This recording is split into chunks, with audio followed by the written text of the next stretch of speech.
Risa. I'm a student just like all of y'all, and I'm going to be coming in and helping with the church. And I know it's a little weird right now because we don't have church in person yet, but I think we can have lots of fun just on video.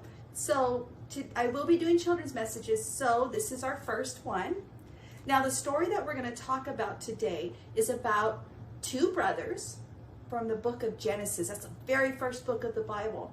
And so what we're going to be talking about are these two twin brothers. Now usually if we were in the church, I would be talking to you and we would be having people act out this stuff, but I don't have anything. It's just me today. So I brought my friends BB-8 and R2-D2, and you will learn that I love toys and I like coloring and I just absolutely love all the fun stuff. It's the best part. So in our story today, these two brothers, Esau and Jacob, they were born very, very differently. Esau was this big, hairy, burly man, and he loved to hunt. I don't know how many of y'all like to hunt, but we are in Texas, so I'm pretty sure there's some hunters and fishers out there, right? So Esau absolutely loved to hunt. And Jacob, he liked to be inside. He was really, really nice and quiet. And one thing about Esau, hi kitty. My kitty's here and she's excited because I'm playing with toys, but I'm not playing with hers, so she might come and make an appearance. She looks like she's almost ready. Anyway, back to the story. So Jacob was inside, he loved cooking, and that's how they did things. Hi, she's done. That's Zelda, everyone. I have a feeling y'all are going to be seeing a lot of her. Okay, so one day, Esau was out and he was hunting. He was so tired. She wants to play. Aww, Zelda. Esau was hunting and he was so very tired. And he was on his way home and Jacob had made this amazing stew. Like it was so tasty. And you know, Jacob's there making his stew and he sees his brother come in and Esau comes in and Esau says, "Hey, give me some of that stew." You know what Jacob said? He said, "Sell me your birthright first."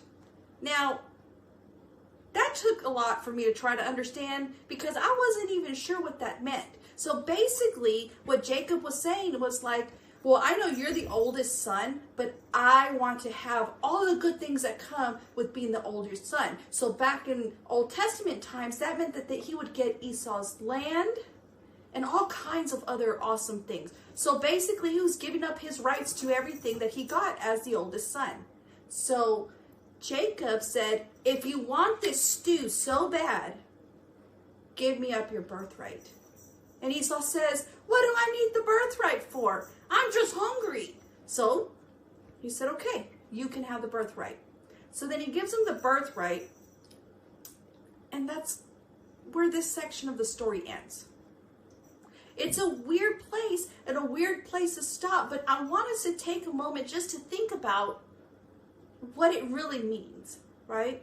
So you have these two brothers, twins, they've been together their whole life. Night and day difference, right? You have Esau the hunter, you have Jacob the quiet one.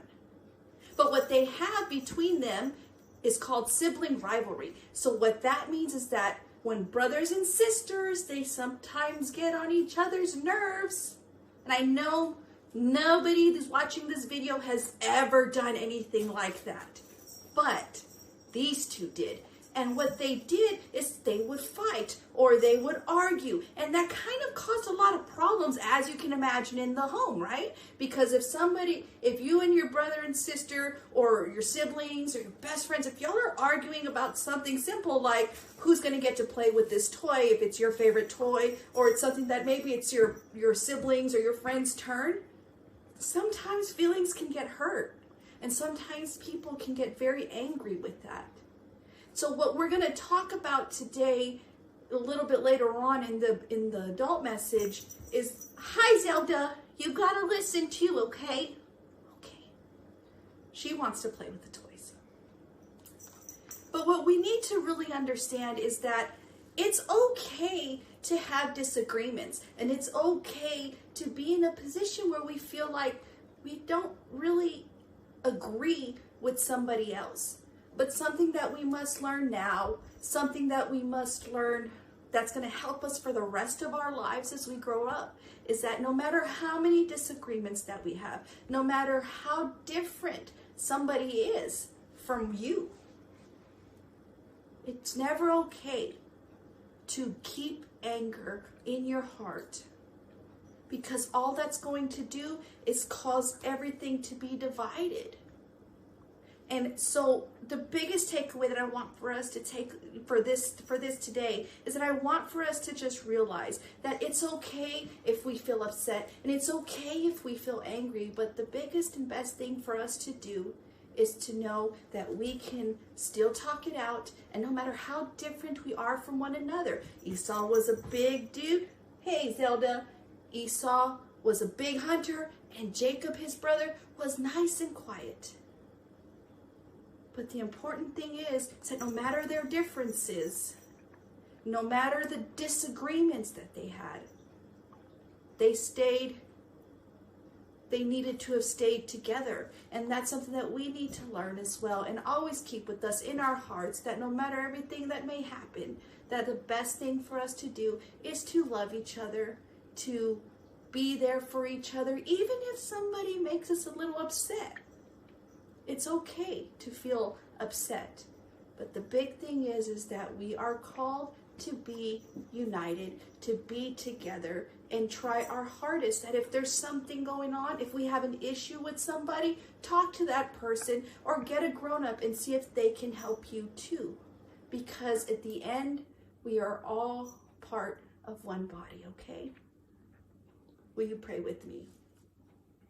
Dear God, thank you for the promises that we have.